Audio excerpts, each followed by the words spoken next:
This is really nice and hard, right? This cast essentially allows the holding of the position of the carpals against the ulna and the radius.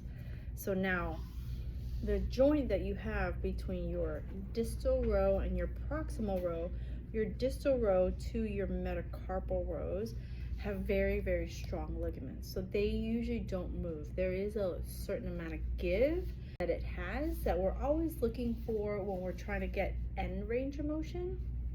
But in this case, we're just trying to get any motion. By this being really low, one, I can work on the MP joints. Two, I can stick my finger into the cast a little bit, pull the fifth metacarpal against all of the structures that is holding it back. Now that fifth metacarpal has an ability to roll, and we're rolling it dorsal, right?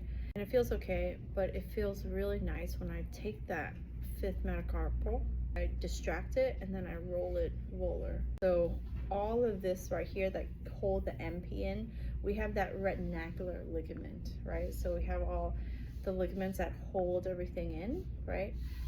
We can actually go against that and give it some motion, because normally those ligaments get the pull of active motion. In this sense, we don't have any, like we don't have enough active range of motion, so then we're providing it manually. So you can't see it, but I'm literally rotating and then pushing this way. I'm lifting because I'm lifting it up so I can stick my finger in the cast. All right. So that's why it doesn't have to be tight on the end.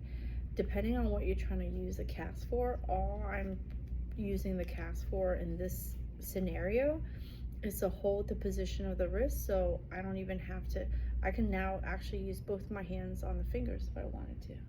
So if I'm pushing everything radially on the volar side, I can pull it radially on the volar side too, right?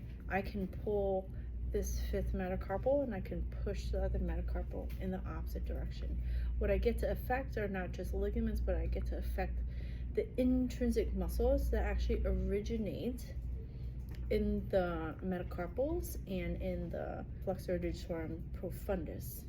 So if I can pull, oh yeah, does that feel nice? Yes, it does. Yeah.